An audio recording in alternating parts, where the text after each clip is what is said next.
Le foulard pour moi, déjà avant tout, je suis musulmane, c'est vrai, mais je me suis rendu compte qu'on était dans une société où la femme était devenue un peu une femme objet et avait cette obsession de s'habiller de manière trop révélatrice, etc.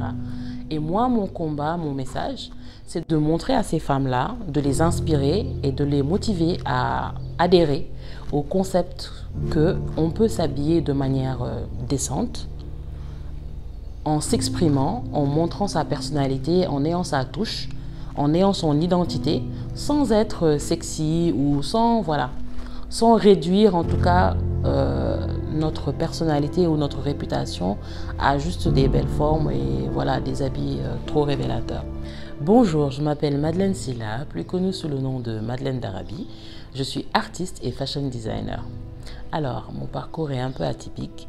J'ai fait une formation en école de commerce en France et j'étais convaincue que j'allais travailler dans le commerce, le retail, le management. Et quand je suis rentrée au Sénégal pour travailler, je me suis rendu compte que le marché n'était pas du tout ce à quoi je m'attendais. Et donc, face aux difficultés à trouver en tout cas un emploi, la vie en tout cas m'a forcée à créer mon propre emploi. Et donc, pour remettre en place ce projet, je me suis dit pourquoi pas allier ma passion pour la mode et l'art à une activité qui me permettrait de gagner ma vie. Pour ce faire, je suis allée en Inde pendant 1 an. J'ai fait une formation accélérée en stylisme, modélisme et en art plastique.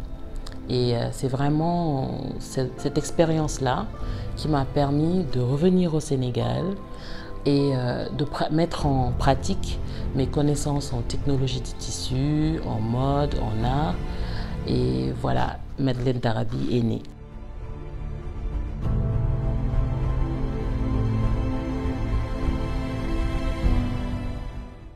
Alors là, le réseau social m'a vraiment porté vers un public plus large. Donc moi, j'ai démarré en 2014 sur Facebook. Je faisais un peu de blogging, je postais plus sur des foulards, une manière de s'habiller, des suggestions, parce que j'ai commencé à me voiler, etc. Et donc, je me suis rendu compte qu'il y avait un réel potentiel, une cible qui avait vraiment besoin d'inspiration. Et donc, du coup, ça m'a permis de vraiment commencer à poser les jalons de l'aventure Madeleine d'Arabie. J'ai commencé avec Facebook, mais je ne faisais pas forcément de la vente, c'était plus le blogging. Mais j'ai basculé vers 2015 sur Instagram. Alors Instagram qui est une plateforme complètement différente de Facebook, je trouve, parce que Facebook c'était plus dans l'échange, etc.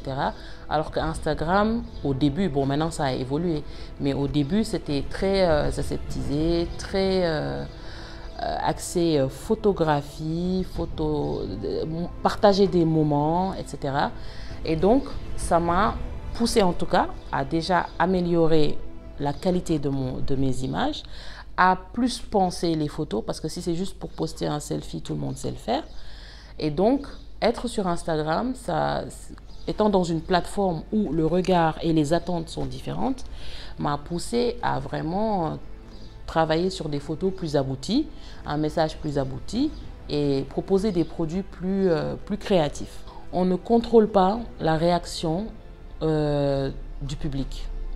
Et vraiment, le sac pour lequel je suis le plus connue, c'est le Durham Bag, qui est un sac en forme de pièce de 5 francs et qui m'a été inspiré à une époque de ma vie où vraiment, parce que comme tout le monde, hein, on a des parcours chacun son parcours, etc.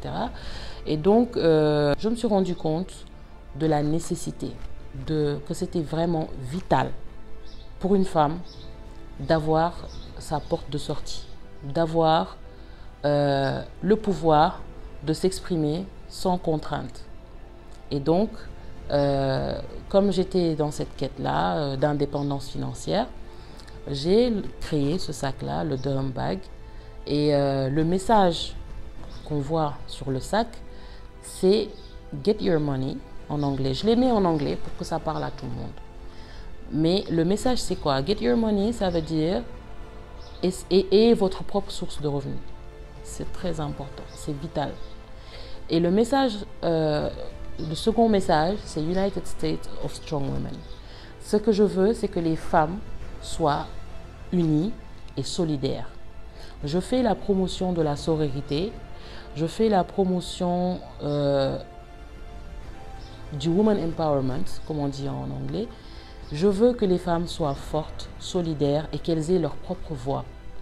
Et qu'aucun homme ne puisse les faire taire ou les contraindre à rester peut-être dans un ménage parce qu'elles n'ont nulle part où aller, parce qu'elles n'ont pas d'autre solution. Donc c'est ça le combat de ce sac. Alors, je leur conseillerais d'abord de se former parce que c'est un métier qui n'est pas facile. Même si on n'a pas la faculté de conceptualiser nous-mêmes les articles, il faut avoir au moins une base qui nous permet d'avoir un contrôle qualité. Parce qu'à l'heure d'aujourd'hui, le Made in Africa ne doit pas juste être des tenues vraiment utilisables à court terme. Non, ça a vraiment évolué et donc les standards sont beaucoup plus hauts. Donc il faut se former et démarrer une activité progressive en proposant des produits de qualité.